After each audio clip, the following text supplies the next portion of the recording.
And now, broadcasting from deep behind enemy lines in the occupied territory of the Socialist Republic of California, your host, former California State Assemblyman and Governor candidate, Tim Donnelly. Hey, here we are live and in person in the Radio Free California Network studios. We are soon to be joined by a couple of special guests in the next hour, but let's talk about the Pope. So you've got Pope Francis, who lectures America, goes to the House of Representatives and lectures us on gay marriage, abortion, I'm putting air quotes, immigration, and the Syrian refugee crisis. In the first ever Capitol Hill address by a sitting pontiff, he opens the last day of his Washington, D.C. visit with a rebuke of congressional Republicans over a lack of compassion for immigrants and refugees. The papal visit comes amid tensions in Congress over policies affecting people in the country illegally. By the way, you notice in the newspapers, they never say illegal. They always just say immigration. At least one Republican, Paul Gosar, boycotted the speech. And Francis lectures lawmakers about defending human life at every stage of its development and ending the death penalty. Defending human life at every stage of its development. I mean, I don't even know what to do with that. We talked about it extensively in the past couple of days. And it makes me wonder if the pontiff is aware of the entire Planned Parenthood scandal. And, you know, while he's lecturing Republicans, he might want to reach out to the Democrats on the whole issue of defunding Planned Parenthood. Wouldn't it have been nice if he had said, hey, by the way, you guys should defund Planned Parenthood or something along those lines and give it some support, because there is a move afoot to defund Planned Parenthood, to pull that out of the larger budget bill. That way, the Republicans avoid the dreaded government shutdown. It's like, if the government shuts down, we're going to be criticized by the media. I mean, you know, I don't know if you're aware of it, Republicans in D.C., but you're in charge. So what do you care whether or not you're being criticized? Why should that matter? I mean, the bottom line is you're getting covered. And if you want to get covered, you've got to take some risks. And if you want to do something, you got to pick the right fight. I don't understand this business of let's just all get along and be the same and not rock any boats. If you're not rocking the boat, then you're helping sink it. This thing needs to be rocked. We need to be moving away from this public funds used to desecrate human life. And by the way, just on a larger strategic note, Republicans need a victory. Republicans have been woefully, pathetically ineffective at accomplishing anything, despite the fact that they're in the majority in both houses. And when you have opportunities like this, here your opponent is on the ropes with Planned Parenthood,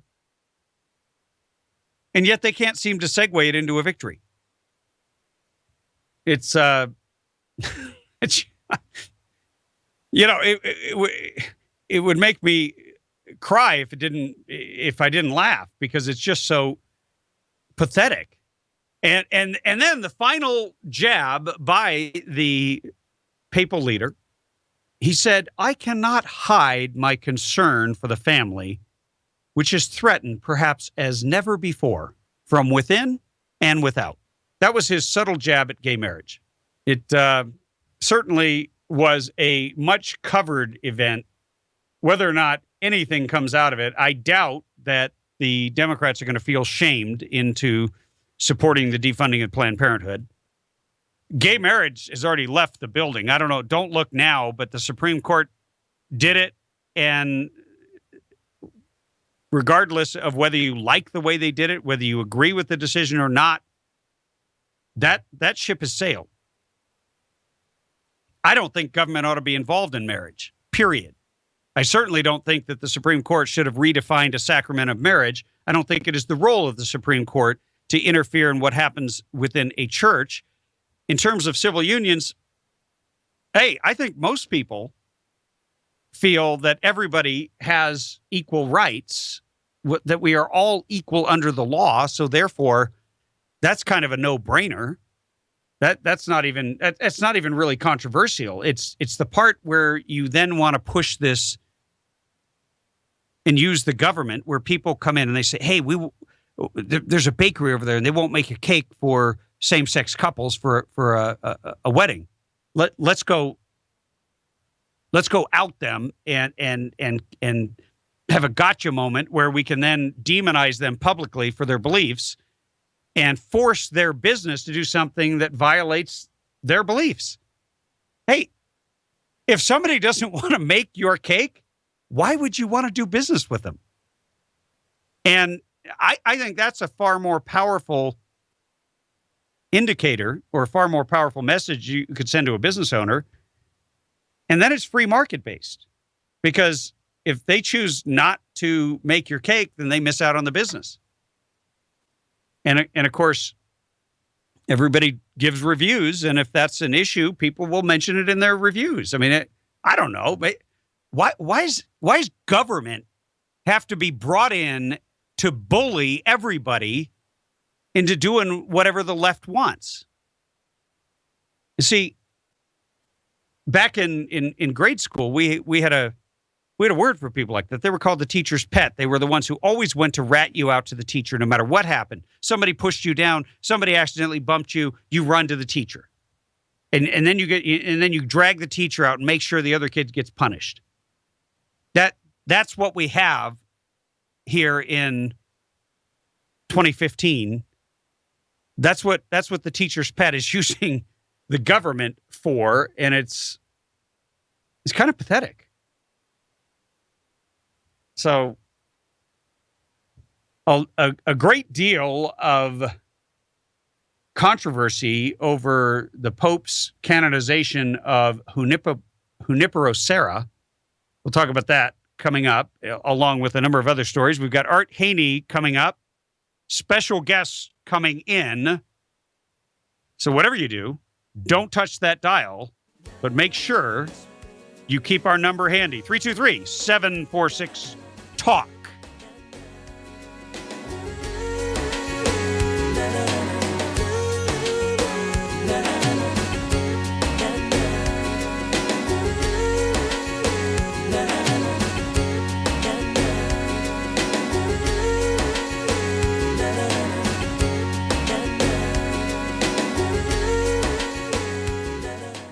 Whether you're an experienced shooter or just buying your first gun, Turner's Outdoorsman has everything you need, along with a knowledgeable and friendly staff to help you find that perfect gear for your next adventure. Turner's now has 18 locations across Southern California, including a Victorville location right on Bear Valley Road.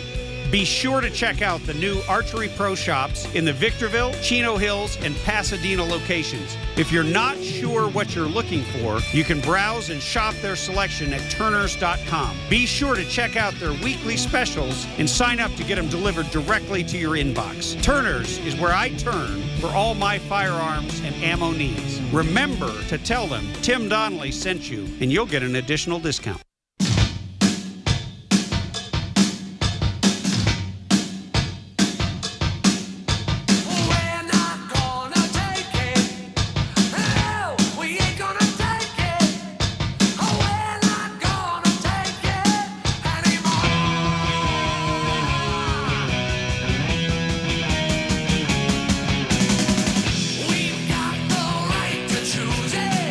Hey, you have found the Radio Free California Network, and I am your host, former California State Assemblyman and Radio Governor of California, Tim Donnelly.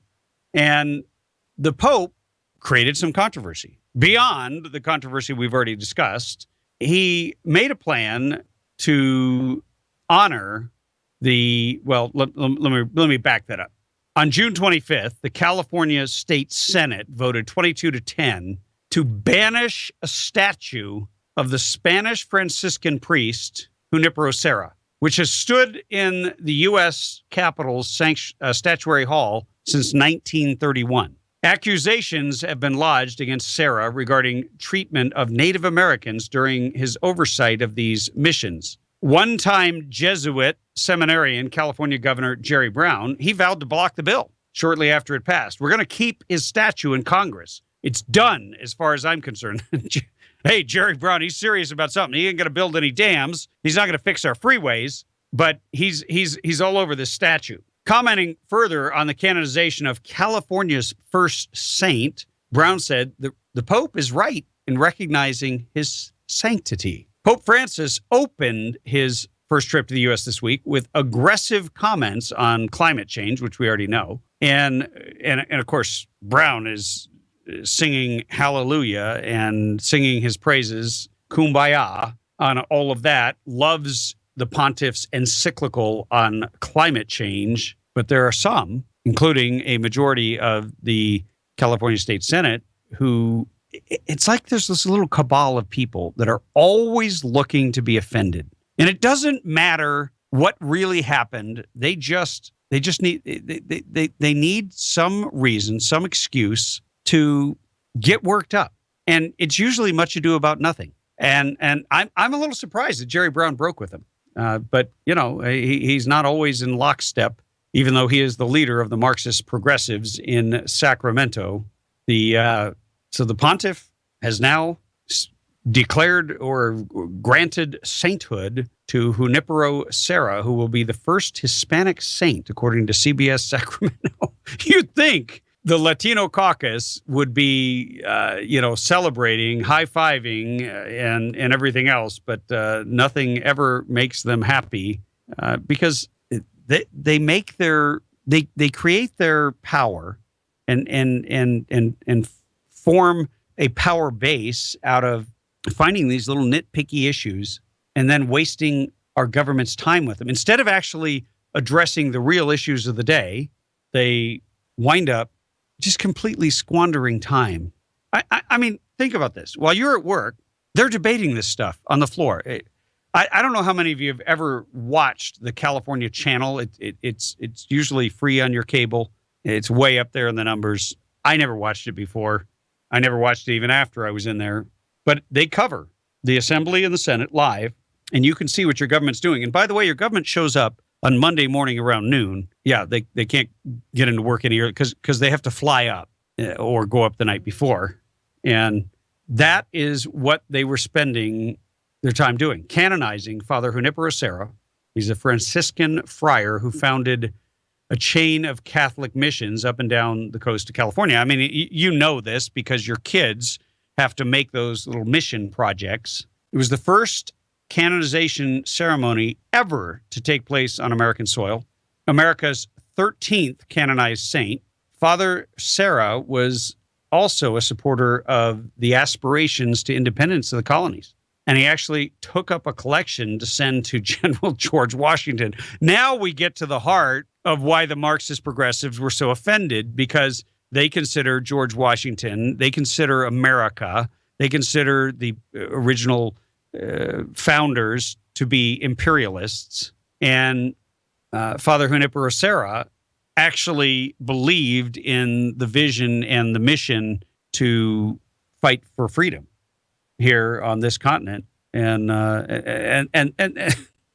that's the part that these guys, they're so offended when somebody does something right. When somebody breaks with the party line, they were probably offended because George Washington was white. Why should they be sending him money? Why should they be supporting the white imperialist who came to conquer the Native Americans? You know what? You might as well erase the history of every country then. If you want to only support the remembrance of history, only honor those with whom you thought were perfect, who never harmed the native peoples, who never declared war on anyone. You pretty much can't find any country like that. I mean, Mexico was dominated by the Spanish forever, and every major European power, the French, the English, they all warred all over this continent fighting for territory. Because when you had territory, it meant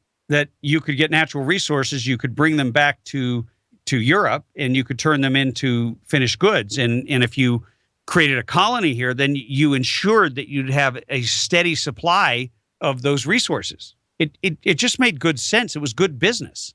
And yeah, there were a lot of wars, and everybody was involved in them. That's the part that you cannot simply rewrite history or redefine history. There in many cases are great. There are a small number of truly evil people. You could obviously at the top of the list would be Hitler and Stalin and Mussolini and others who were dictators and created mass genocide in order to enforce force their will on the populace and others. There are many that I'm not even naming. But the United States, the formation of this country, as we were talking yesterday with Miriam, who if you haven't heard that call, we're gonna. Sean, did we get that recorded? Yeah, that's up on the website. Oh, that's fantastic. Then you need to go to yesterday's show, and I think it was just before the 5:00 hour. Miriam called in with an incredible, passionate, heartfelt plea for people to fight to keep America alive, and talked about what it meant to her, and talked about what it meant to come from a country where freedom was just a word. And in her words, she said, America invented freedom, which is not exactly 100% accurate. But in terms of the practical implementation of freedom for the common man, the formation of this nation was a giant leap forward for freedom. And when I hear people mindlessly demonizing this country who have no facts, they don't understand history, and they create a whole alternate reality, I just have no tolerance for that. It's the same thing as burning books and banning words. It's what dictators do and totalitarians. 323-746-TALK. We will be right back after these messages.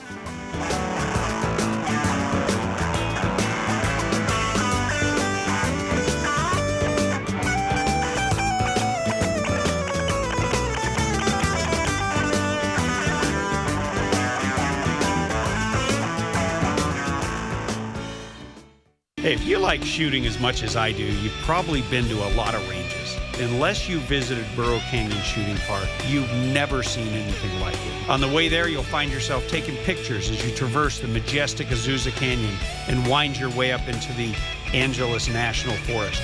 With over 600 acres, including 19 private ranges, there's something for everyone. There's rifle and pistol ranges for beginners, right up to advanced shooters. And there's plenty of spaces to shoot sporting clay. You can make a family day of it, or you can bring a group for team building exercises. Bring a picnic lunch. On the weekends, they provide lunch. And don't worry, they always have ammo in case you forget yours or run out. One thing I can guarantee is that once you visited my friends at Burro Canyon Shooting Park, you'll be hooked and you'll keep coming back.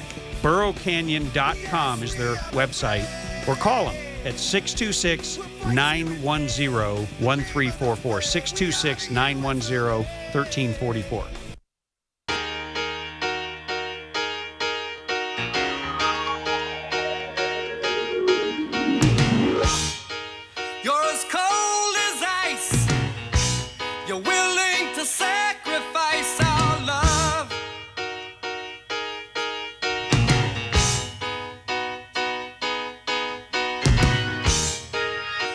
Hey, if you were looking for the Radio Free California Network, you found it. We stream live at timdonnellyshow.com, 3 to 6 every weekday.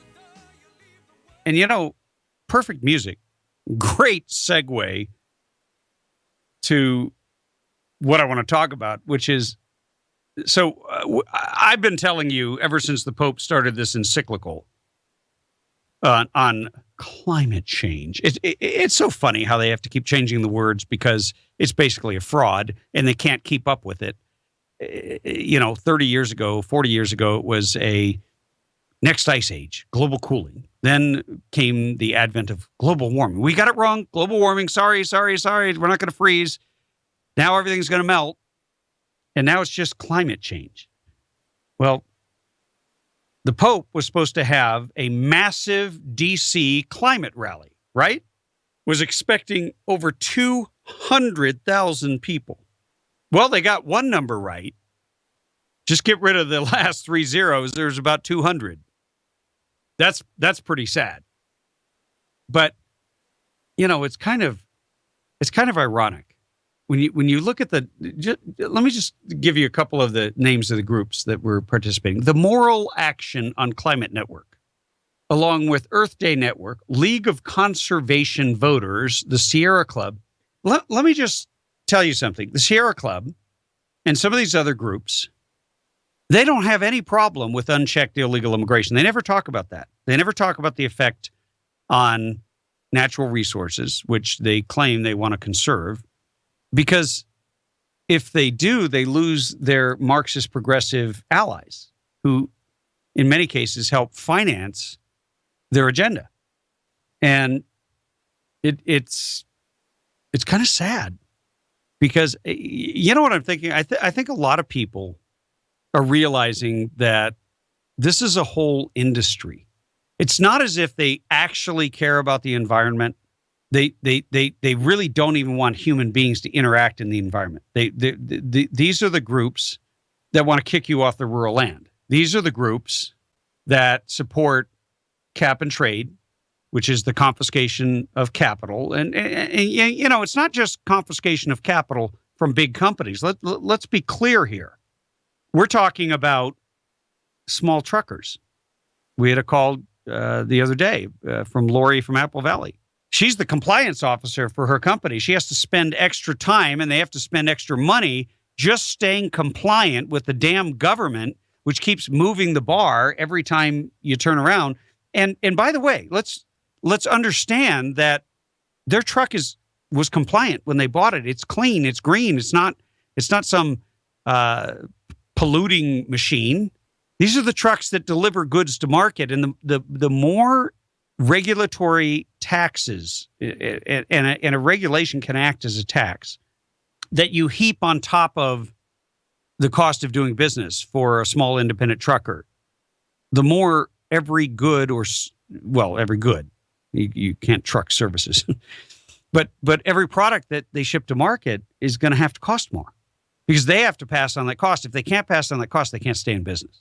And so if they go out of business, then you might say, well, so what? They were a small operation and they couldn't make it. Well, you should care because that is a determiner of the health of our economy. And it's also competition. And competition is healthy. When you have a tremendous pool of competitors, all the fat is winnowed out. You're going to get the best prices. You're going to get the best service because you have a choice, right? Like right now, you've got a choice as to who you want for president on the Republican side. We used to have 17 choices. Now you have 15, and I'm sure by the end of the week we're going to have somebody else. We ought to do a contest to see who's out next. As a matter of fact, I'm going to do that. We're going to take your calls today on who you think is the next GOPer to drop out of the presidential election, and whoever gets it right. And look, we aren't going to know today.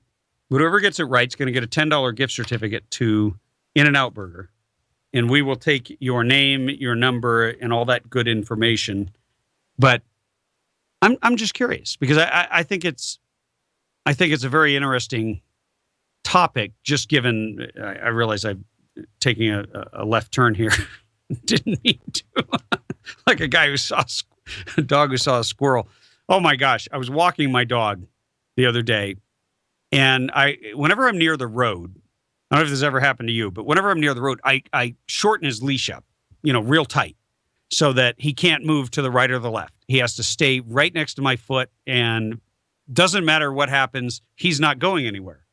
And I was in a hurry, and I was kind of exhausted because it's a big long uphill walk at the very end, and for like, I don't know, maybe 30 seconds.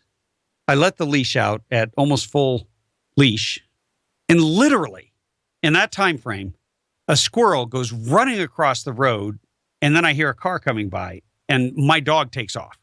And luckily, I have quick reaction and reeled him in. But, the one time that I didn't keep him on that short leash, it could have ended in disaster, but I definitely had no issue pulling him back in. He's not a very big dog. But back to this insanity, which makes our economy essentially less competitive. When you have these, what are effects essentially of AB 32, and which was the creation of the cap and trade scheme, when that hits enough people within the economy, that acts as a tax. And so now all of a sudden, you have fewer choices, and you get poor service, and you pay more because the government has made it too expensive to stay in that business and be able to make a living unless, of course, you're a big company. See, the big companies, they have full-time compliance officers. They are able and quickly gobble up all the grants and all the free money and the handouts that the government gives along, to sort of reel people in to comply with these new laws. But the middle of the road, the medium and small business, they're screwed. And when they try to pass it on, as you heard Lori say, they can't. And that is not the proper role of government. And for the Pope to be supporting policies that end up hurting families and hurting small business owners and making it harder. He always says he's in favor of quote unquote immigrants. Okay, he means illegals, but he says immigrants. But let's just take him at his word and say that he's actually in favor of people who have immigrated to the United States, which I am. I'm in favor of that. Why make it harder to start a business? And that's what all this climate change nonsense does. It is climate control. And it ain't control of the climate. It's control of you. It's control of your freedom. It's creating another government bureaucracy so a whole nother tranche of people don't have to work for a living. Because, if you're a government regulator and you don't do your job, who cares? Nobody cares. Maybe your supervisor does. Maybe he doesn't. In the end, there's no accountability. And of course, maybe in some of these departments, I know some of the smaller ones where they really depend heavily on fines. Your job is to get out there kind of like a cop and pull people over toward the end of the month to get your quota. And so you see some poor little business owner and he's not going to have the money to hire a lawyer. And so you ride roughshod in there, you look around, you look in your book, and you find something, some nitpicky little thing that he doesn't even know about, and you tell him, hey, it's a $20,000 fine. And the guy freaks out, and pretty soon you negotiate it down to $2,000, but you got $2,000 out of a business owner that didn't do anything wrong. Yeah, that's what you're supporting, Pope Francis. You're supporting in a moral theft by the government from small business owners, from families, and potentially even from immigrants who are small business owners. But of course, nobody in the mainstream media will ever ask him a question like that. But we always here at the Tim Donnelly Show, because we aim to inform, educate, and engage. And by the way, we're going to have some engaging guests coming in the 4 o'clock hour. Let me just give you one hint. One of them has a name that ends in Allgood, who is a fan favorite, along with someone else who shall remain unnamed until she gets here. 323-746-TALK. We'll be right back.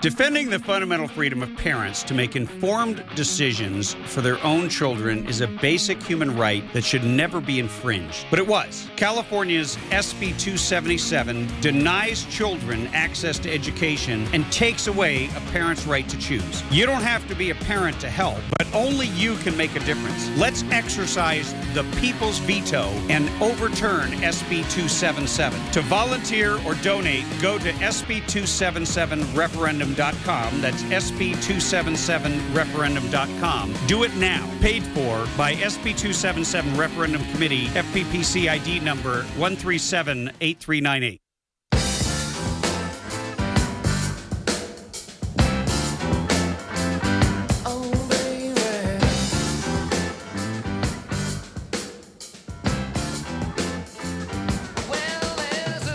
Hey, this is the Radio Free California Network, and I am your host, former California State Assemblyman and Radio Governor of California, Tim Donnelly.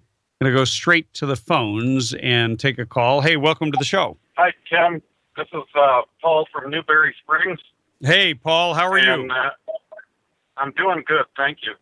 On your jobs thing you were talking about, I read in a high desert newspaper today that the last gun shop in San Francisco closed its doors today. And I thought, okay, great. Do away with jobs and do away with tax revenue. That's a great plan. And but I do have a question for you. If I wasn't Catholic, and I'm being serious, why would I care what the Pope says? Well, the Pope is considered the leader of Christendom. So it's not just Catholic. It's the entire Christian world in a sense. Now, I realize most people, if you're Protestant, wouldn't follow him. But he is a very, very significant religious leader. This is his first visit to the U.S., and he has opened his mouth on so many political issues that Americans have very strong opinions about.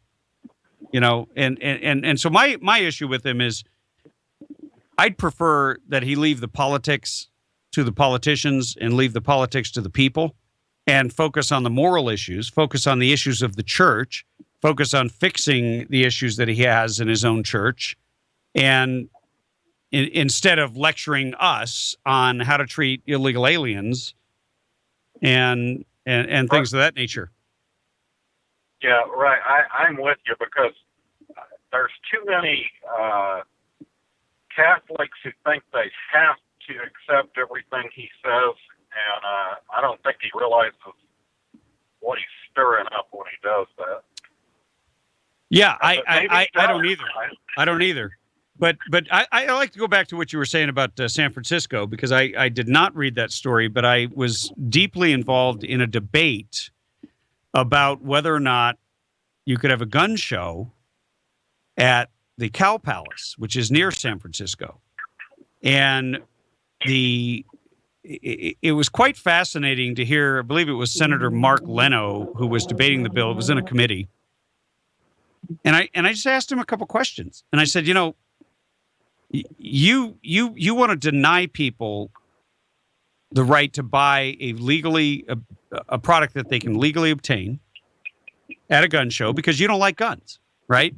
And he said, "Oh, no! The whole neighborhood's up in arms. They're really offended by having a gun show there." And I said, "Well, they don't have to attend. Nobody's putting a gun to their head to force them to go to the gun show and buy a gun." I said, "But let me ask you something." I said, because they have the adult film porn convention at the Cow Palace. And so you have all kinds of activity going on there that revolves around sex and things that you might not want your children to see or the people in the neighborhood. So are you also trying to ban that? Yeah, and I'm glad you used that example because that popped into my head. What would they do if it was a porn convention? But I'm coming to a place where I don't have a signal. But thanks for talking about me. Yeah. No, it's great talking to you, Paul. But that's the whole point. What happened to freedom? If you don't have the right to not be offended in this country. You know, if you don't like what I'm saying, you can turn the dial. There's some really boring talk show hosts out there that'll say everything that you want to hear. We don't do that here on this show. We try to offend everybody equally, but that's not our goal. Our goal is just to inform, educate, and engage, to speak the truth and let the chips fall where they may. And look, I don't claim I know everything about everything, but I think that one thing that is absolutely missing in our current environment is a medium where you can get the truth. Yeah, you can get the truth on the internet. Of course, you have to evaluate the sources. The nice thing about talk radio, the nice thing about this show is if you don't like something, if you disagree with something, if you have some alternate facts you want to present, all you got to do is pick up the phone. We put out the number every 15 minutes because we want to hear from you. 323-746-TALK. And by the way, I am very interested in hearing from people on who you think is going to be the next candidate on the GOP side to drop out. Coming up after the break, we've got Dr. Shannon Kroner just walked in to the Radio Free California studios talking about the SB 277 referendum when we return.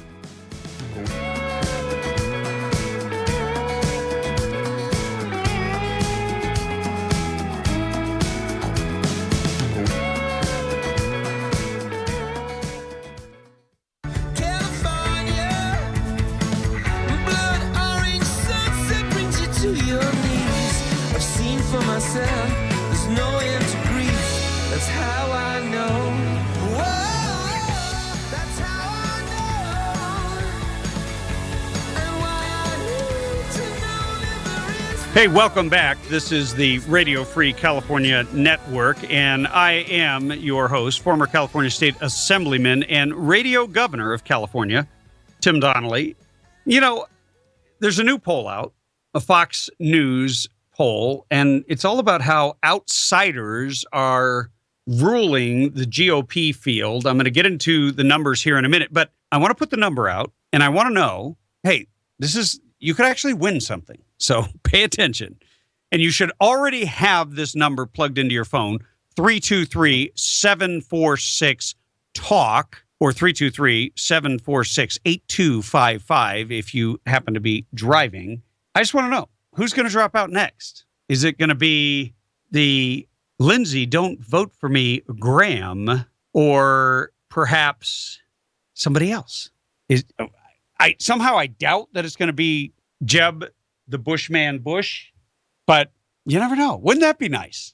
But the question for you is very simple. 323-746-TALK. If you guess it right, you get a $10 gift certificate to In-N-Out Burger. That's a free lunch in pretty much anybody's world. But check out this poll. So obviously we know that outsiders, now I got to take a call. Hey, welcome to the show. What is your guess? Hey, Tim, it's Tom from Freeland. Hey, Tom, who do you think is going to drop out? Rick Santorum, I think. You don't have much money. Okay, Tom from Phelan, and you're guessing Rick Santorum. Uh-huh. All right. Yeah. I'm putting you down for that. Thanks for the call. Thank you. So here's the poll. As you already know, Trump is in the lead, and you've got Carson, who is coming up. You got Trump at 26%. And this is a poll of GOP primary voters. So it's important to note that. Carson is sitting at 18%. He's been steadily gaining. Fiorina and Florida Senator Marco Rubio are next, tied at 9%. All four, by the way, have gained ground. After the August Fox News debate, Trump had 25%. Carson was at 12%, so he's jumped, a full third. And then Fiorina at 5% and Rubio at 4%, so they have made significant gains as well.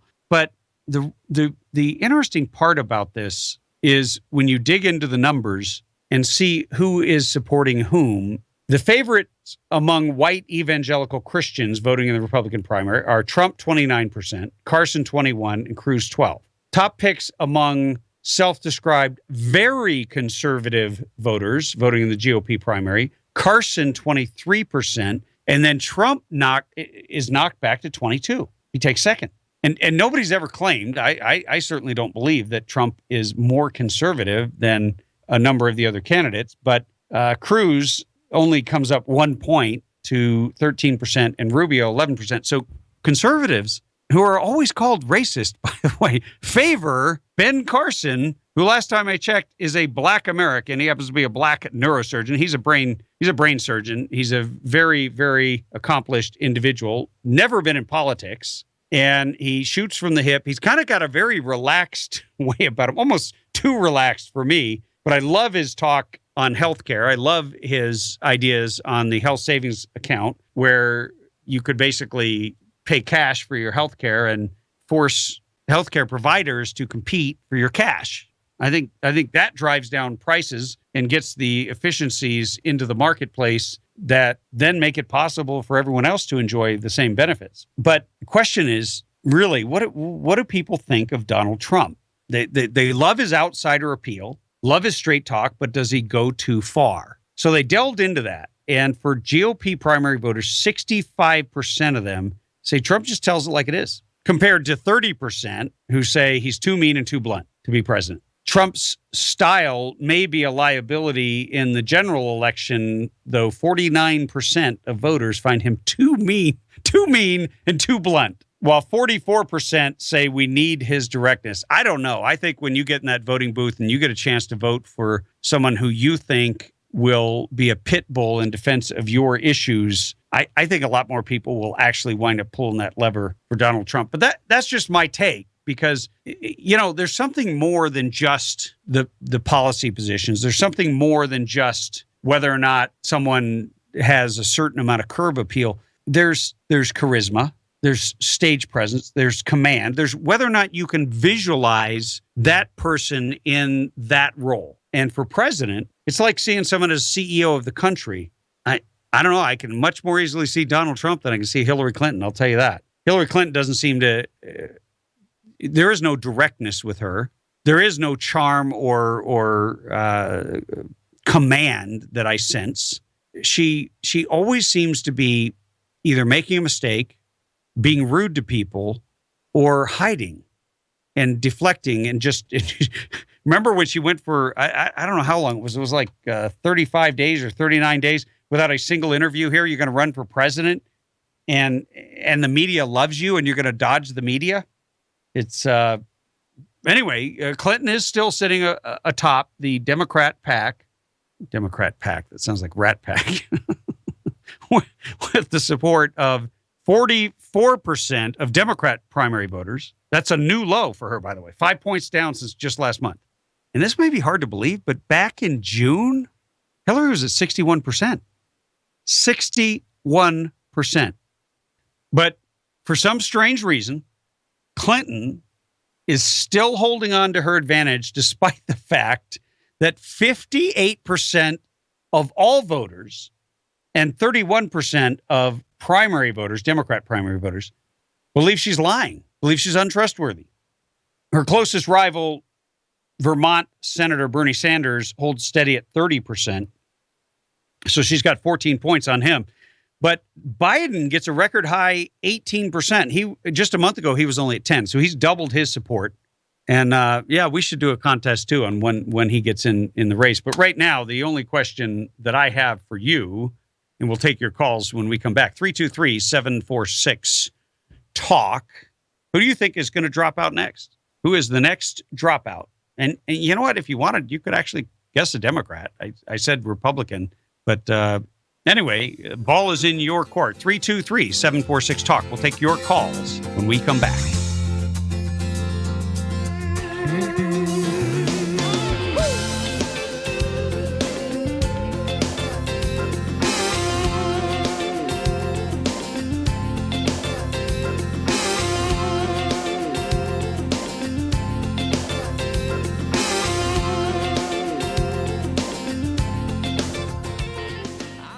Whether you're an experienced shooter or just buying your first gun, Turner's Outdoorsman has everything you need, along with a knowledgeable and friendly staff to help you find that perfect gear for your next adventure. Turner's now has 18 locations across Southern California, including a Victorville location right on Bear Valley Road.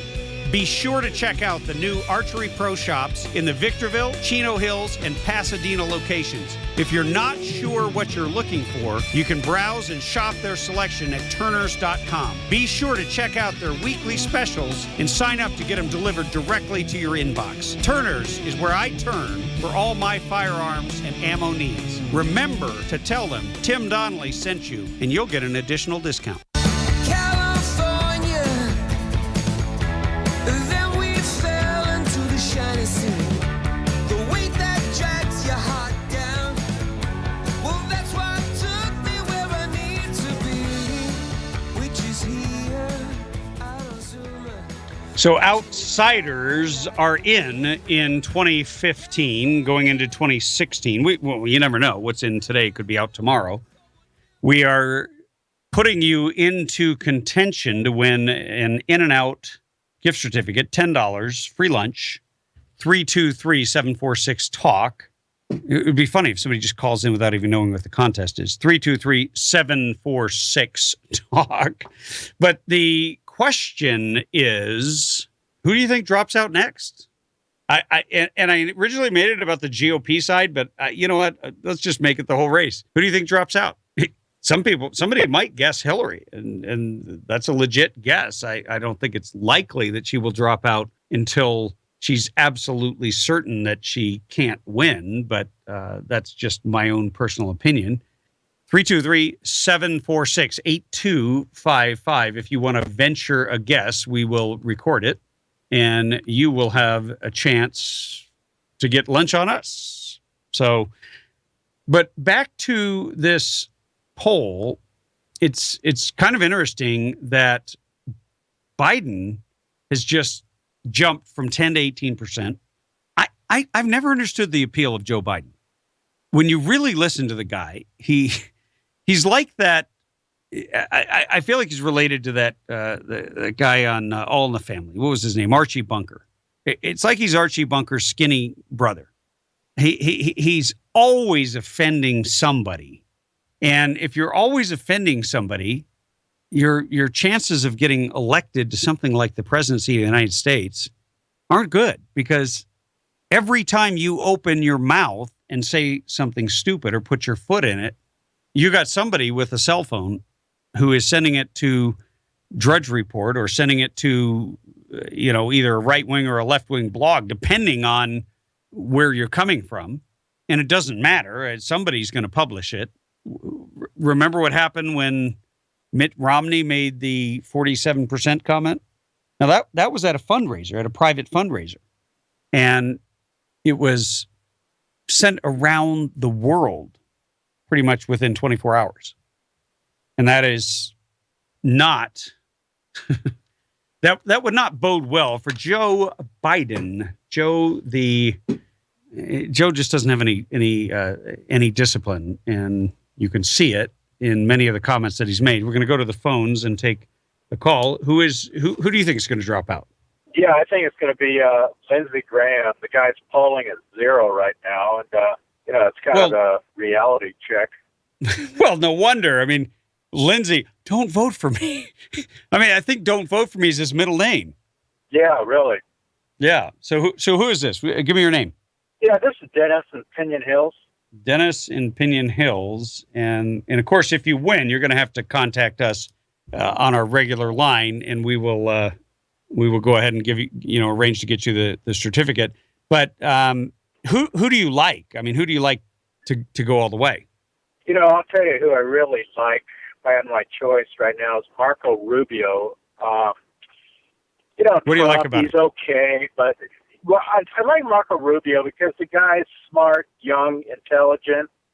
The guy's great on his feet. He's quick, knows the issues, and I think that's what we need. He's, high energy, of course, and let's see, I want somebody that can beat Hillary or any Democrat that gets up there as a nominee. And I think Trump has just got really, I don't know, he's like a bull in a china shop. I know people call him that before, but that description really fits for me. And, I like Trump. He's a smart guy, but I think Marco Rubio really knows the issues better. The guy can manipulate politics easier, the Congress, get people on his side. And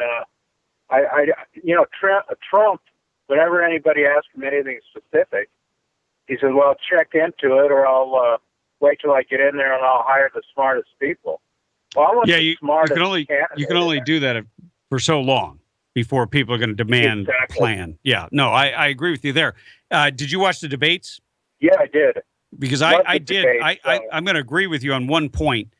I thought that Rubio looked and acted more presidential than the vast majority of those who were on the stage. And I understand. I've been, had a couple of callers say, "Hey, it was really hot there," and they were sweating and leaning on the podium and everything else. The bottom line is, when there's a camera on you, none of that matters because nobody cares. You have one chance to make a first impression on the American people who may never have heard of you, may never have seen you before, and you've got to hold it together. And he did extraordinarily well in that regard. Yeah, and again, I want somebody that can beat Hillary. I just don't think the country can handle another 4 or 8 years of Democrats or any progressives. Another guy I like is John Kasich. I think he's really smart. Yeah, and, you and I are going to just massively disagree. John Kasich is from Ohio, and I'm sorry, but I'm from Michigan. We cannot have that Ohioan in the White House. I just will not stand for 4 years, because next thing you know, he's going to have Ohio State come to the White House and get honored, and I'm a Wolverine. Right. So, but look, here's the one thing though: the polling indicates that Trump can beat Hillary. It doesn't indicate that Rubio can beat Hillary. Mm-hmm. So Rubio's got a lot more work to do. He's got a lot more work to do. He's gotten he's gotten the attention of the American people. He's doubled his poll numbers. That's good. Moving in the right direction, positioning himself well. I have real concerns about his immigration policy. I know he says he's changed his mind and everything, but I think he's got a lot more work to do before he's going to have serious conservatives considering to vote for him. But anyway, I'm out of time here. Let me let you go. And but thanks for the call, Dennis. Okay. I'm going to squeeze in one quick call before we get to the break. Hey, welcome to the show. What is your guess? Who do you think is going to drop out? I think Lindsey Graham's going to drop out. Uh-oh, now we got two for Lindsey Graham. Who's this? This is Alan from Hesperia, and I think that Trump is going to be the man, because I listened to your show yesterday, that lady that you that called in from yeah. I forget. Hey, can I hold you over? Will you stay on hold? Sure. All right. Sure.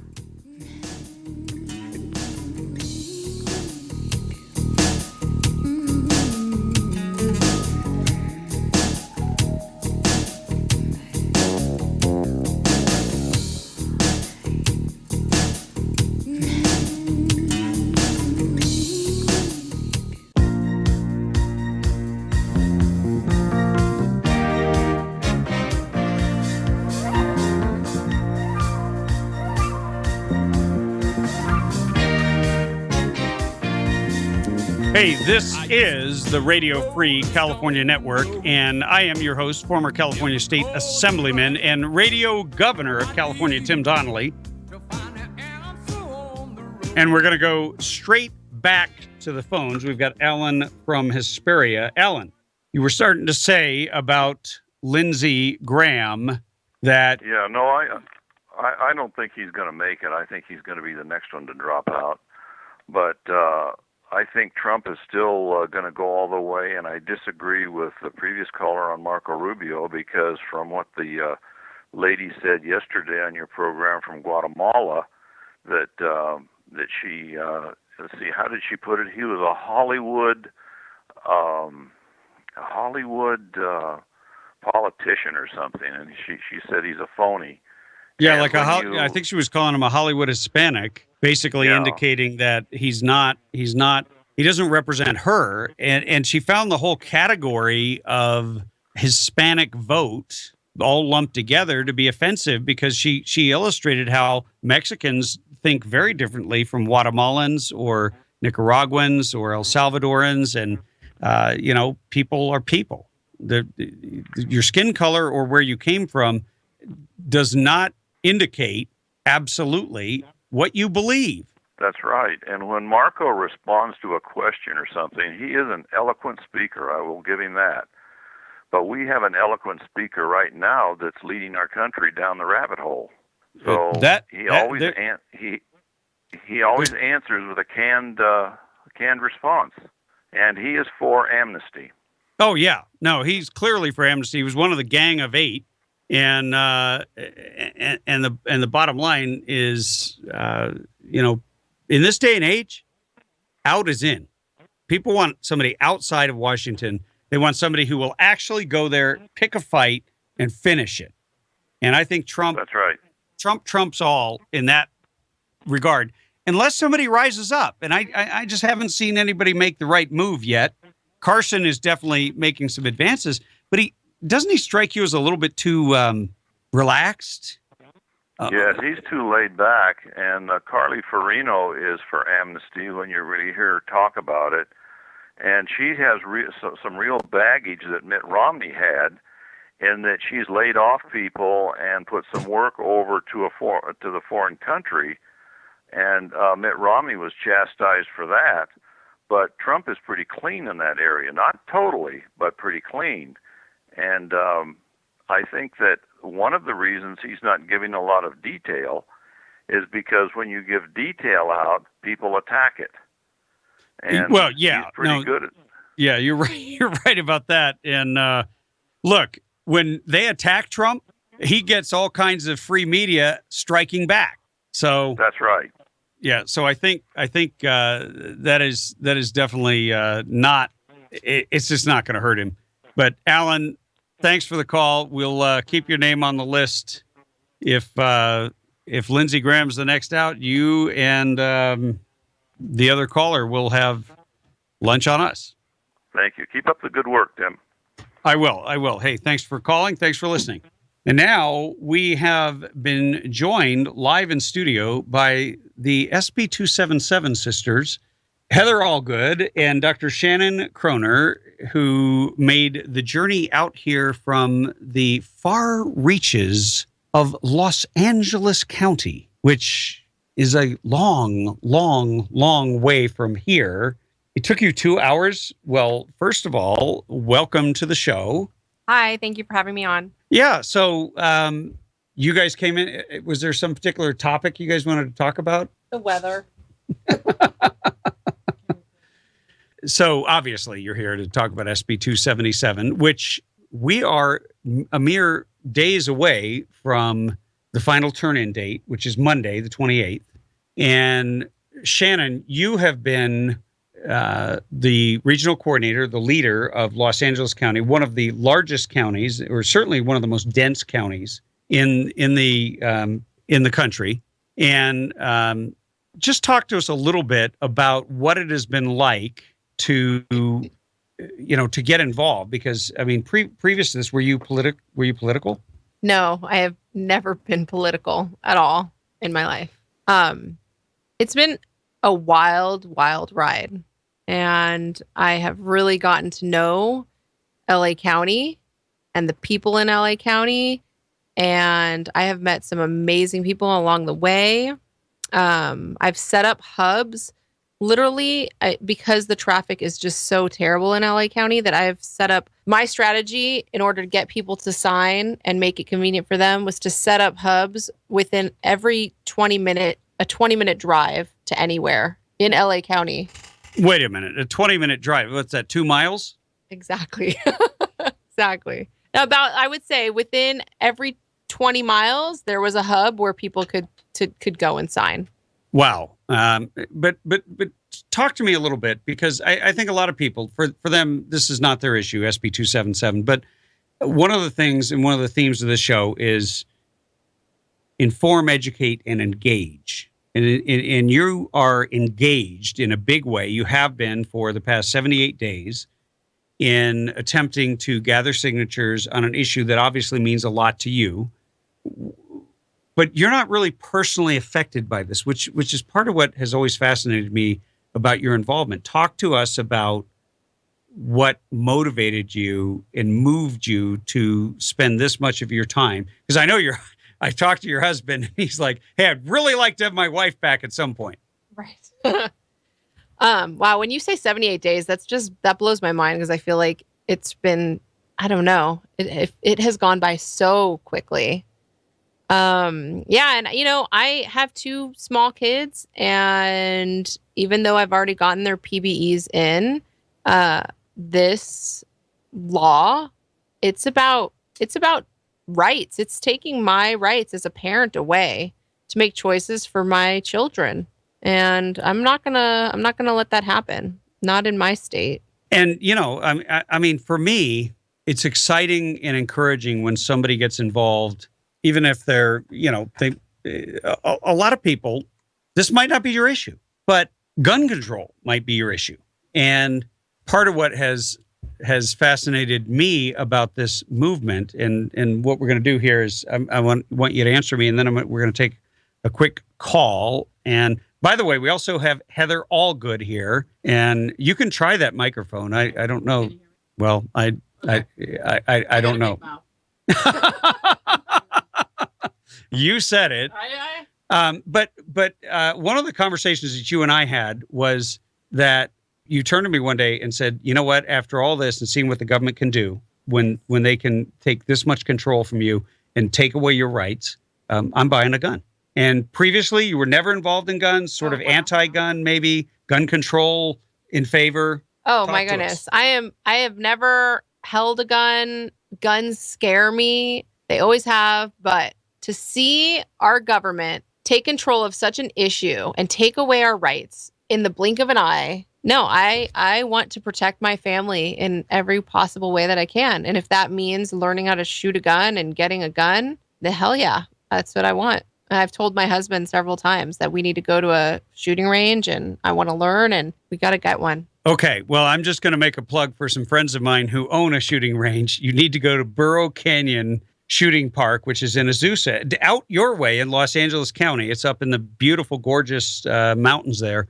And then you need to buy it at Turner's because they support the show and they will take care of you. Mention my name and you will get an additional discount. Look, we're going to take a quick break. Then we'll take a caller, and then we will also be talking with Heather Allgood, who came here and is periscoping as she always does. Be right back.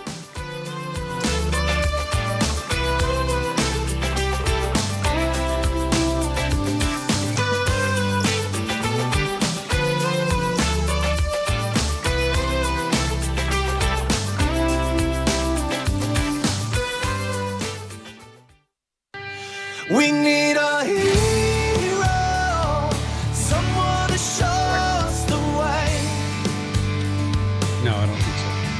We need a hero who speaks for. We do need a hero, and I don't know if we are going to find one among the GOP or Democrat presidential candidates, but I can tell you one thing. We have heroines right here in our midst, live and in studio at the Radio Free California Network studios. We've got Dr. Shannon Kroner from Los Angeles, and we've got Heather Allgood from San Bernardino County, regional coordinators both for the SB 277 referendum, which ends on Monday, the 28th. That is the final date for turn-in. We're going to go to the phones here and pick up someone who has been waiting very patiently. Hey, welcome to the show. Hi, my name is Leah Belicha, and I am a pediatric intensive care nurse who works at a large medical center in Los Angeles.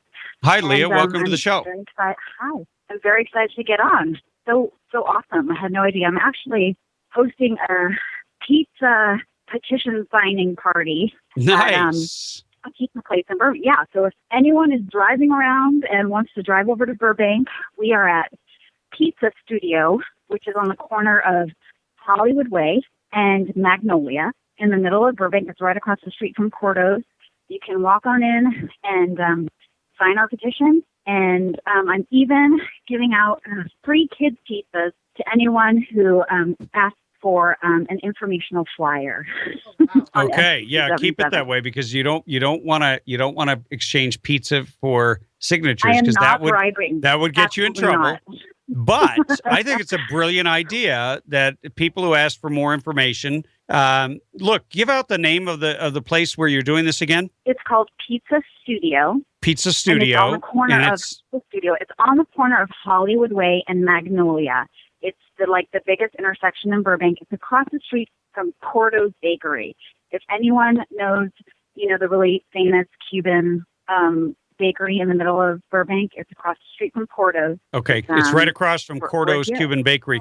Hey, somebody ought to put that up on with a Facebook because there's a lot of people that are still reaching out to us at the 11th hour here saying, where can I sign and where can I go? Yes. And it's important and crucial that we make sure that everyone gets their signature in. So thank you for that creativity and thanks for calling the show.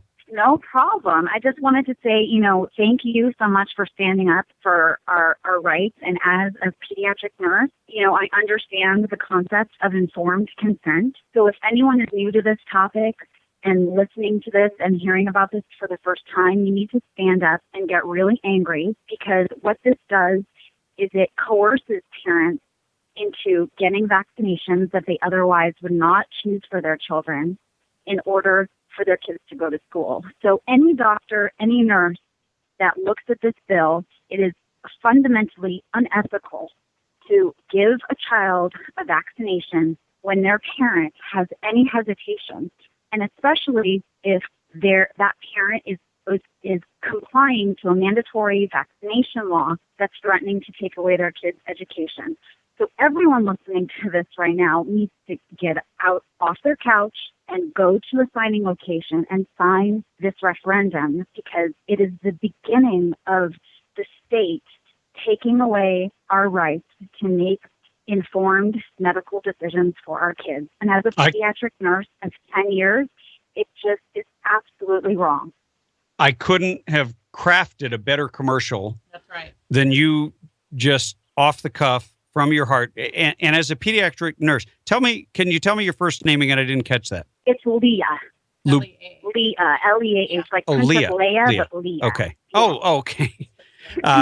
Well, thank you, Leah, for your work and for your creativity and your passion, because, a lot of people, as you said, they're on the couch, they never get involved, and it doesn't really matter what the issue is. When the government's coming after your rights, it doesn't matter whether they're your gun rights or your right to determine what is put into your body. It is an offense and it's an encroachment and it is a grievous wrong. And we've been given the power by our founders and by our those who crafted the framework of this country to seize control when the government goes off course. And believe me, this is definitely an example of that. Anyway, thank you for the call and good luck with your pizza. Thanks so much. All right. Hey, we're going to take another quick call here. Hey, welcome to the show. I'm from Johnson Valley. Do you know where that is? Yes, I do. Okay. You pressed my button a little while ago when you got onto the guns deal. You kind of touched on it before then when you was talking about the Pope and religion, and then who was gonna resign next. Well, I'll kind of touch on all of them, but my best one. Go for it. The best one is Hillary, as far as I'm concerned. I'm sorry to twist a little bit, but the sooner she gets out of it, the better. And then this Pope thing. That Pope, he's never done anything for the Christian people, as far as I'm concerned. He is not the one that we are going to answer to. We're going to answer to God Almighty. Well, that is certainly true. And tell me about your thoughts on guns, because I don't recall. Did I talk about guns today? Yes, you did. That one gal you said had called in on the guns. She said her husband, she was going to get a gun. Oh, yeah. No, she's sitting right next to me. You want to say hi to her? Hello. Sure. Hi. I'm glad you do it. I've been broke into 5 times out here. Wow, that's really scary. One time I shot the radiator out of the truck, and they took off. And this was, let me give you just a slight Well, scenario. unfortunately, we're out of time for this break. We'll have to revisit that another time. Anyway, we will be right back.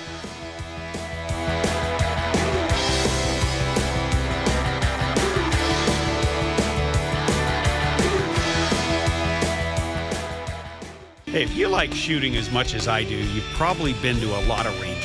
Unless you visited Burro Canyon Shooting Park, you've never seen anything like it. On the way there, you'll find yourself taking pictures as you traverse the majestic Azusa Canyon and wind your way up into the Angeles National Forest. With over 600 acres, including 19 private ranges, there's something for everyone. There's rifle and pistol ranges for beginners, right up to advanced shooters. And there's plenty of spaces to shoot sporting clay. You can make a family day of it, or you can bring a group for team building exercises. Bring a picnic lunch. On the weekends, they provide lunch. And don't worry, they always have ammo in case you forget yours or run out. One thing I can guarantee is that once you visited my friends at Burro Canyon Shooting Park, you'll be hooked and you'll keep coming back. BurroCanyon.com is their website, or call them at 626-910-1344, 626-910-1344.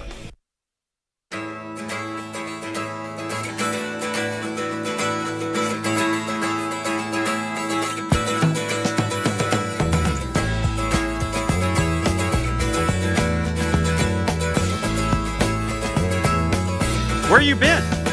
We've been here, but thank God you got here just in time to hear our great guests. We've got Heather Allgood and Dr. Shannon Kroner, both of whom are regional coordinators, Shannon from Los Angeles and Heather from San Bernardino County. And of course, I am your host, Tim Donnelly, former California State Assemblyman and radio governor of California. So we're going to go straight to the phones and take your calls. So if you're on hold, stay there. We have a lot of callers stacked up, and we'll get through all of you because that's what we do here in order to inform, educate, and engage. Hey, welcome to the show from Orange County. Hi. You're on air. Hi, is this Summer? It's summer. Vote for summer. Well, say hi. Hi, Summer. Long time no talk. I know. Hey, ladies. All right. So OC rally's coming up on Monday at 5:30. Okay, what is this rally? So the Orange County Department of Education has put out a letter, actually a attorney working for them, stating that any children with an IEP within the county should be subject to this law. And you guys know as well as I know that IEPs should not be subject to this law. So they're trying to go around. Right. Now, this. an IEP, what does that stand for? It's an individualized education It's plan. an independent. There you go. Yes. Okay, so an individual education plan. For a child with disabilities. Right. So for a child that has disabilities, and basically they are gaming this law to try to deny you your rights. And so you guys got to hold a rally to hold them to account? We are. It's kind of a twofold process. So one of the Board of Education members is on our side, and I won't say who that is, but he has asked us to come. And I know him. We are going to be there in large. Okay, and we're going to, yes, you do. And we're going to be there in large numbers to show the department that we're not going away. We are here. They can't do this. We all should be subject under the law. They cannot go around the law, and they are going to cure us. For those of you who might not even think you care about this issue, this is not about the particulars of what she's saying. This is about the abuse and the intimidation and the coercion by a government. Doesn't matter whether it's a school board or a city council or the state government. When the law is the law is the law, and this ain't the law. What they're doing is they're trying to scare people by saying the law does this when it never did. They left that part vague. And so this is a really serious issue. So where is the rally and what time is it? It is at 5:30 p.m. at the Costa Mesa Orange County Board of Education. Okay, so the OC Board of Education in Costa Mesa, 5:30 on Monday, on the day that we actually have to turn in all of the signed petitions. It's perfect timing, actually, because there's going to be a lot of people with some free time on their hands who probably aren't ready to just sit on the couch and vegetate. So, Summer, thanks for letting us know that. I think, and is there a place they can get any information? Is there a Facebook group or anything? We do have a calendar. They can go to SB 277 Referendum Orange County Facebook group. You can join there, and you can see our event posted on there, and we'll give you a little bit more information. But if you can't join, just come on at 5:30 and help us rally and show that your voices need to be heard. Okay. Yeah, absolutely. Well, I'm gonna let you go because it sounds like you have some youngins running around, and we will continue here with. Thank you for the call, by the way, Summer. What do you think about that? Well, decision. What upsets me the most about that is because we worked extremely hard to actually add in that IEP students would be protected because majority of vaccine injured children have IEPs. They have disabilities. They have learning and physical disabilities. So for a school district to, do something like that, targeting disabled kids. It's exactly what's happening because it's written in the bill to protect that IEP children are exempt. We had many, many parents very, very scared about it. And the other thing is, we know that school training now, to be trained to work at a school, they are in recognizing abuse. It's literally in the literature now that to report not vaccinating as abuse and to report it to CPS. Wow. Well, that once again, this is abuse every which way you look at it. Government abuse. Hey, welcome to the show. You are live on air. Is that me, Christy? That's you. Hi. I also was calling in about the same thing, Summer. Oh, wonderful. So are you going to that rally? I am. I have a nonprofit organization, small. It's all parents. We're called Educate Advocate. We're all parents of children with special needs, children. And yeah, we're definitely going. The thing about the law is, it came out, the amendment came out the day of the last hearing, literally the day of. And so we didn't see the language. No one saw the language that came up with this new law, with the new amendment. And so we didn't see it till after the fact, but it was very carefully written to not say that students on an IEP are exempt. So it kind of skirted around the law. It said they left it vague, huh? Yeah, they basically wanted to make sure that school districts are going to be saying, hey, we're staying in compliance with IDEA, which is the Individuals with Disabilities Education Act. We're in full compliance. We're offering an IEP. We're offering access to services. But parents, if you don't comply under SB 277 and get your kids vaccinated, we're going to get a court order and force them to be vaccinated. See, that's where I have a real problem. It's like, right, if you do not comply, first of all, right, we are Americans. We don't comply. We exercise our freedom, and this was a freedom that has been stripped away. And the impact on disabled kids for them to be doing that is absolutely bogus. Chrissy, I got to let you go because I got a bunch of callers stacked up. But thank you for the call. Thank you.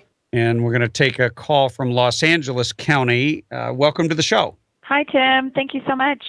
This is Michelle Ford calling in. Hi, Michelle. Say hi to the ladies. Hi. Hi. Hey, everybody. I need to You get those awesome petitions from badasses. you. Am I allowed to say that on the air? You just did. Hey, so, we're in the home stretch. Everyone that I know in God's green earth in California is behind the referendum and supporting the referendum. So I just really want to acknowledge you guys for leading such an incredible task.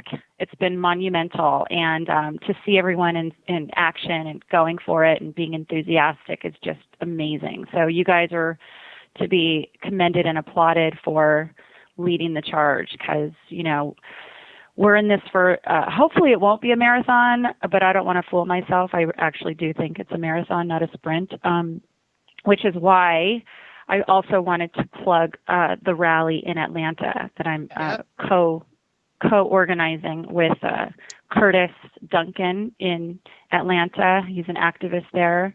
Sure. And then Marcella Piper-Terry. What is this rally about? The rally is demanding truth, transparency, and freedom to choose. So it's a rally demanding parental rights in all areas of our lives, actually. It started out, of course, just regarding the CDC whistleblower. Right. So this rally is being held outside of the CDC building in near Emory, right? Yep. Is that Atlanta? And it's on what day? On Friday, we're protesting outside of the CDC from 6 a.m. until 2 p.m. And then on Saturday all day, we've got a huge rally at Grant Park from 1 p.m. until 6 p.m. Okay, but what day is that? That's a Saturday. Saturday. So we've got basically a 2-day event, October 23rd in front of the CDC and October 24th at Grant Park, both in Atlanta. And now, do you guys have any kind of a website set up? We sure do. It's www.cdctruth.org. Nice. So cdctruth.org. We don't do the wwws anymore. That's too 1980s. Oh, sorry. Here. It's okay. No. But that's a great title, cdctruth.org. And your rally is about getting truth and accountability out of a government agency that sets the rules. And basically what they've done, the CDC, and we all know this who've been following this issue, there's a whistleblower who's come out and said, look, they did a study on the link between mercury and the mercury-based preservative thimerosal that was in almost every childhood vaccination up through the year 2000. And when they discovered a causative link between that and autism-like consequences and symptoms, they buried it. They hid it. They shredded the evidence. They threw it in a big trash can. But one man, his conscience bothered him, thankfully, and he is now telling the truth on this. And you know what? This is a very serious thing. Because the question is, do you trust your government when they lie to you and hide evidence? And I think the question, the answer to that has to be no. Absolutely. We've got it. I mean, Michelle, and what's even? You probably need to get another caller. I was just going to say, the most disturbing thing is, what are we supposed to do as citizens when our regulators are lying, our politicians are lying? Where do we turn? I mean, we're turning into a country of a bunch of crazies, and we've got to hold our leaders accountable. On that note, thank you for bringing up this rally. We're going to take a quick break. Thank you, Michelle. Thank you. And we will be right back here at the Radio Free California Network.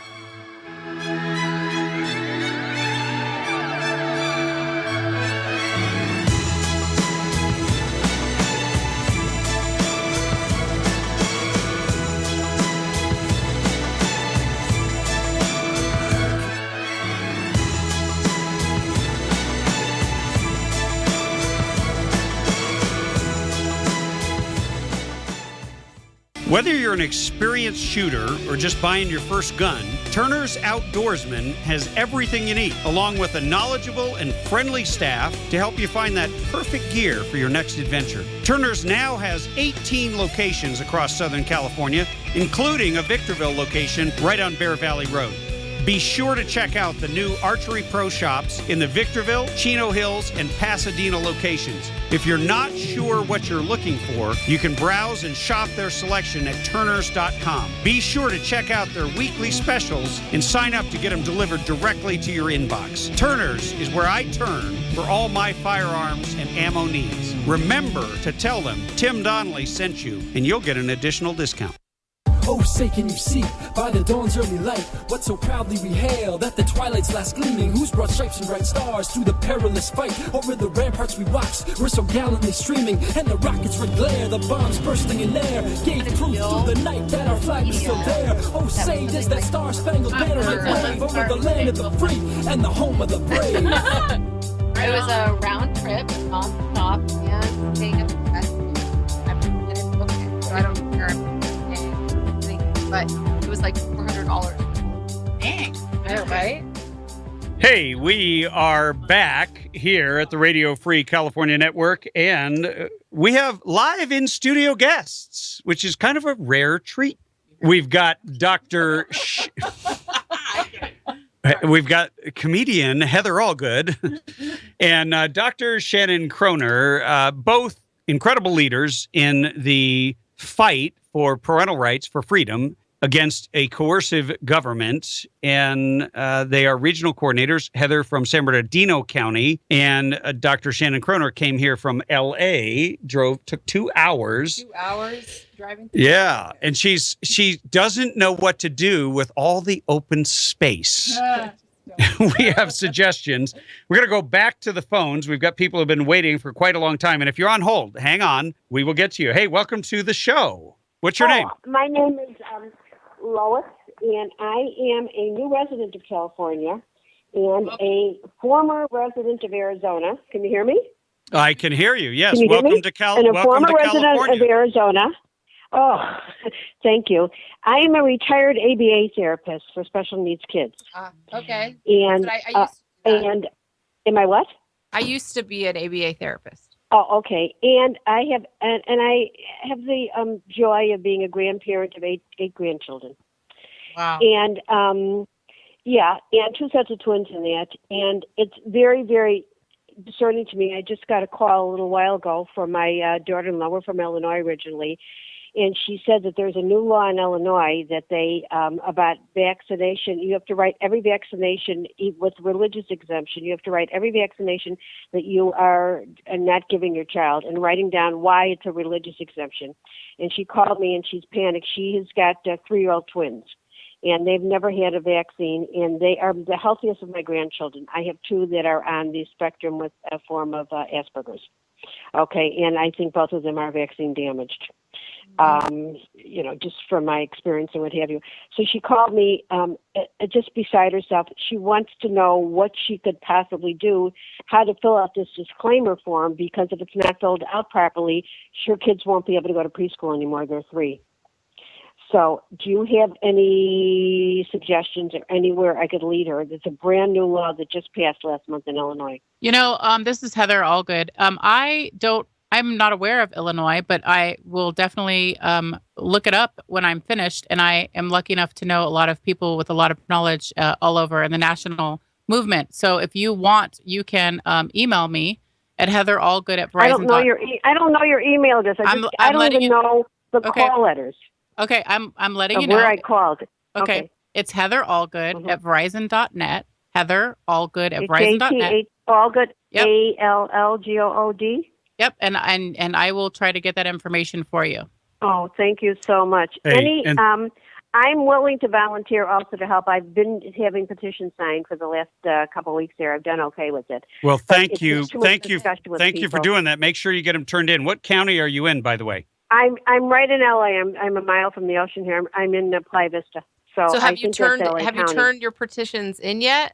Yes, I did. I brought him over to a chiropractor's office in Marina Del Rey that's collecting him. Awesome. Great job. Great. Thank you. Thank you so much. And I would you for like what to we're do doing. more. We're going to pick up another call out of, it looks like Los Angeles. Hey, welcome to the show. Hi, Hi, who is this? this is Shoshana. Hi, Shoshana. How are you? Hi, guys.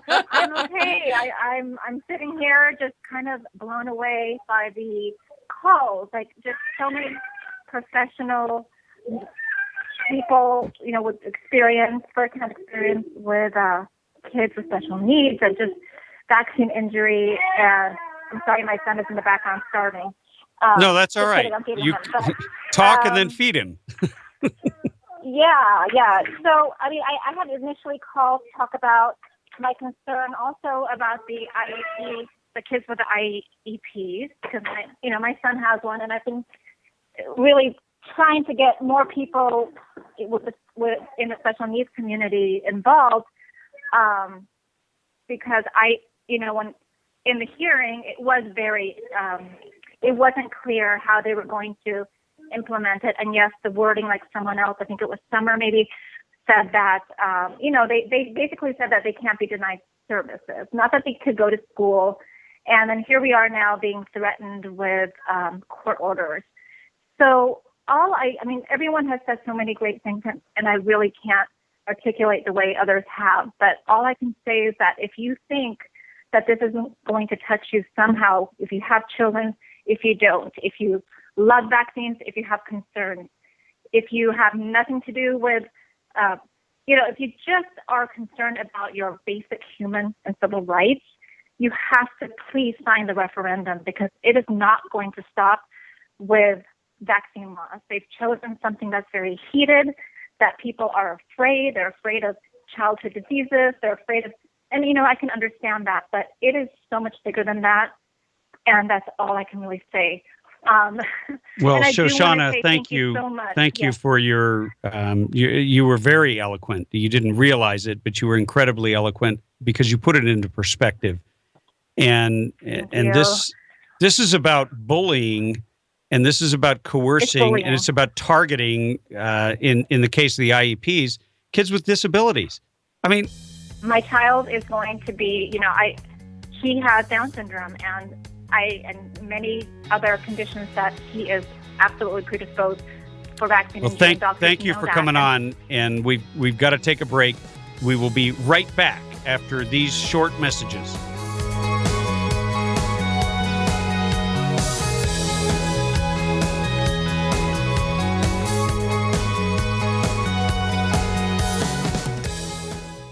Hey, if you like shooting as much as I do, you've probably been to a lot of ranges. Unless you visited Burro Canyon Shooting Park, you've never seen anything like it. On the way there, you'll find yourself taking pictures as you traverse the majestic Azusa Canyon and wind your way up into the Angeles National Forest.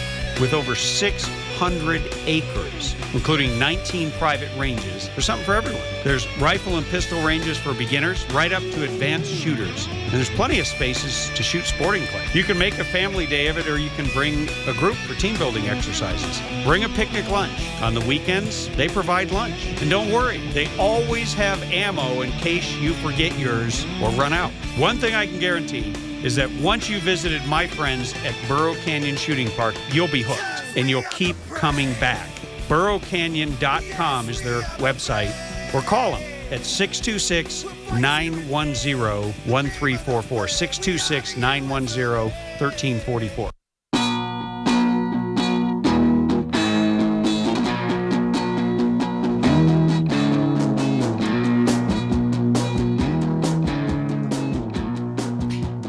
Hey, if you are looking or were looking for the Radio Free California Network, you found it. I am Tim Donnelly, your host, former California State Assemblyman and radio governor of California. I'm joined in studio by two of the SB 277 referendum leaders, Regional Coordinator Dr. Shannon Kroner out of Los Angeles and Regional Coordinator out of San Bernardino County, the home county. Give me a high five here. Heather Allgood. Welcome back to the show, ladies. Hello. So we were talking on the break, and you were mentioning the where people can sign this weekend. Yeah. You want to? I mean, the referendum is not over. We're in the final stretch. And if you're wondering what the referendum is, it's a people's veto. We are attempting to overthrow a horrific and egregious law by putting it on the ballot and letting the people decide. We got to get X number of signatures. And where can people sign in Los Angeles and then San Bernardino County? Okay, so you can either sign, or if you have petitions out with signatures, these are the places that you can turn them in this weekend. Friday, Saturday, and Sunday is the Green Festival going on at the LA Convention Center. And we have a booth there. SB 277 referendum booth will be there. Then in Agora, there is the Imagine Fest. It's at Peter Strauss Ranch. That's on Saturday. I will personally be there collecting signatures and collecting petitions. There's also in Woodland Hills, Juicy Ladies. It's a juice bar on Ventura in Woodland Hills. You have up until closing on Sunday to drop off your petitions or sign over there. In San Bernardino, we just basically have people that are out at the local Sprouts and Clark's down in Loma Linda and Riverside and Redlands. And then we also have BJ's in Victorville on Balsam. We have a lovely lady that is there from 5 to 7 weeknights after her job. And I personally will be helping with the Green Fest because it's going to have 20,000 people. So we have volunteers from all counties that are driving down to help the whole time. Nice. We're going to go to the phones real quick, take another call. This one from the Sacramento area. Hey, welcome to the show. Hello? Hi, you are live on air. Who is this? Oh, okay. It's Jennifer. It's Jen DeLuggage. Jen DeLuggage. How are you? I My am timer went wonderful. off the same time. How are you? Thank you. I'm great, and thank you so much for everything that you're doing. And I wanted to share that I just saw the story today that I thought was pretty fascinating. I don't watch a lot of TV, but I guess there's a show called 16 and Pregnant. I've never seen the actual show. Okay. But there's a woman that was on that show whose daughter had seizures, like at 2 months of age or something, and doctors don't know what caused it. And she has been writing on Facebook that she thinks that it's from, because it started right after her baby got her 2-month shots. And she has since discovered that sometimes, she said it's, 1 out of 14,000 have seizures after those shots. So anyway, I just wanted to share that I forget her name, I'm in a different room, but it just reminded me of a lot of the other stories that we've heard, and she's being attacked a lot, for saying bad things about vaccines, which she's not even saying bad things about vaccines. She's just saying that, she thinks that's what caused her daughter's seizures. Her name's Nicole Pollan. Yeah, I saw that story. I saw that story today as well. Did you see that? I did, and she is being attacked, and she's specifically stating that she knows now in her mother's heart of heart that it was the DTaP that did that, and it is statistically 1 in every 14,000. So, she should bear the right to then not vaccinate, let's say, the next child, for that, and that is a right that will be denied under this law, unfortunately. But we should basically find her Facebook, and we should support her, because we should not attack people for these kind of things, especially when they're in going through a hard time right now. So I appreciate you bringing up that story.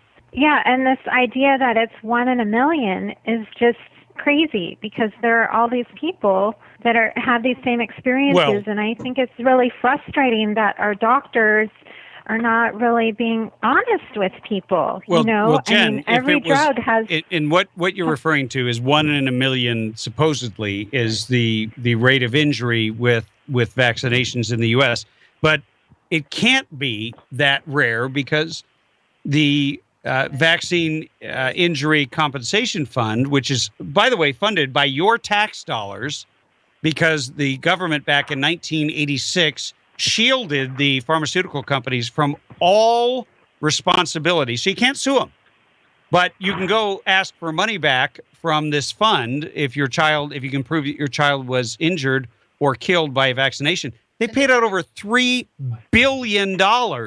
So it can't be 1 in a million, given that their max payout is $250,000. Yeah. So, I just wanted to share that story because I didn't know if you guys had heard about it, and I knew you were talking about SB 277, and I think that's a great idea for people to reach out to her on social media and lend her support, because I can't imagine being 16 and pregnant and then being on TV anyway, but on top of that, having this kind of experience and absolutely. Hey, Jen, dealing thank with you. It publicly.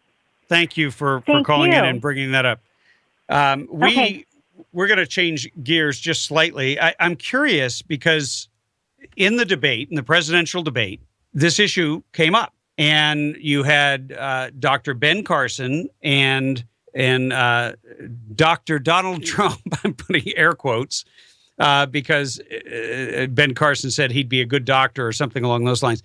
But it's a very serious issue. And I want to know what your thoughts are on A, Donald Trump and Ben Carson and that whole exchange, and then B, how the media handled it the next day. I love Donald Trump. I think that he is so. Wait a minute. Whoa. Who just invaded Dr. Shannon Croner's body? You're a former Democrat. Yes, I voted for Obama. I will admit that. Okay. But let me just say, Trump is so real, and he just does not give a crap what anybody thinks. He speaks his mind. He cannot be paid by Big Pharma. So he can't be bought. He cannot be bought. And I like him. He just doesn't care what people think. He says what he wants to say. And I just don't think he can be controlled. He's not a puppet.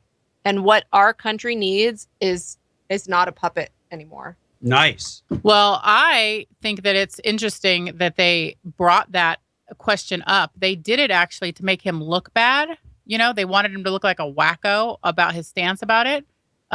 Is what I was reading. They, you know, because then on The View and all these other things, they were making fun of him about it.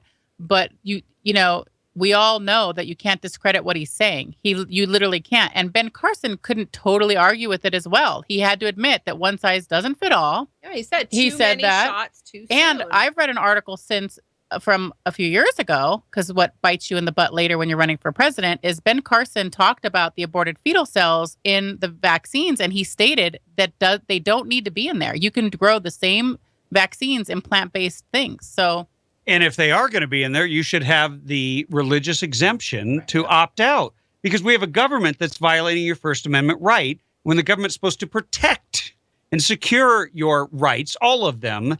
And I thought it was fascinating that Dr. Ben Carson was on the fence.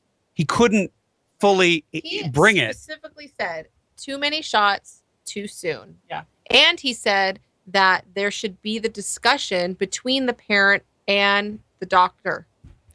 And see, if you ask for a slowed down or spread out schedule, your kid isn't going to school in California with this law, SB 277. That's why people are so worked up over this. We're going to go take one more call here, going back to the phones. Hey, welcome to the show. Hi. Am I on the air? Sorry. You are on the air. Who is this? Okay. My name is Michelle. How are you? Hi, Michelle. We are great. So, just listening to the show, I just saw Shannon post that she's on the air, and I had to jump on the opportunity to say how I feel about SB 277, and I'm hearing you guys talk about the debate.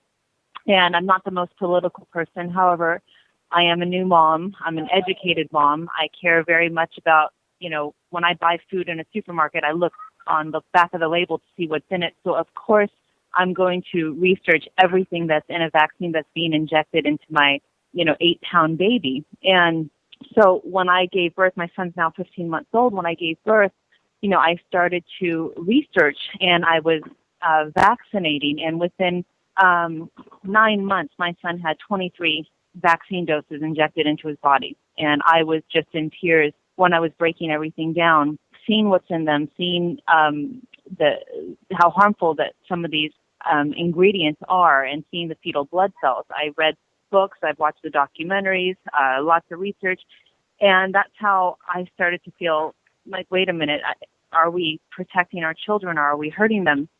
And then for the presidential debate to come up, again, I'm a Republican from birth, probably, but when I heard that Trump brings this up, and I see that, I just feel like he's definitely being ganged up on, because none of the other candidates have. Oh yeah, well they've been ganging up on him from the beginning.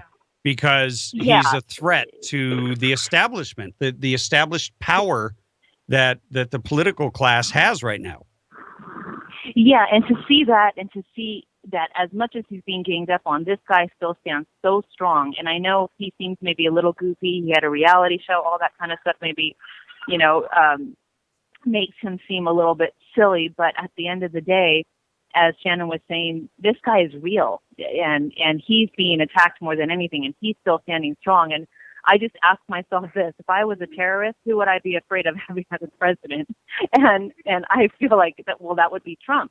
And now going back to the vaccine issue, the fact that he spoke in a way that the everyday person speaks. He said, "You have this little baby, and we're putting all these vaccines into this tiny little baby." None of the other candidates talk like that, and they can't. Yeah. And when I looked up Carson, I see he's a board member of a major vaccine company, and I'm thinking, oh my God, there is no way I can have a guy like that, So Michelle, are you voting for Donald Trump? I don't know who I'm voting for. Again, I'm not the most political person until this, and I've been out getting signatures aggressively, and I've had a lot of help from other people getting signatures, and I've just been very passionate about this subject especially because having a 16-month-old, I am cornered because I have to get him in school in the next 3 months, which I was not Michelle, prepared to do. thank you for the call. We got to take a quick break, and then we will be back with our final segment here at the Tim Donnelly Show.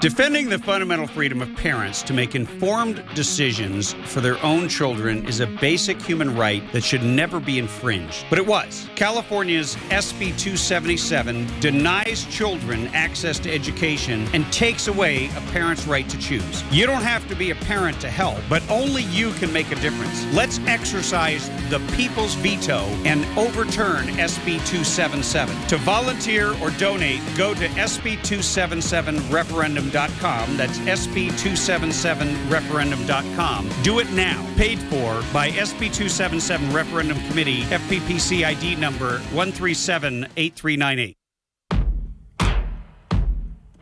It's not pink though.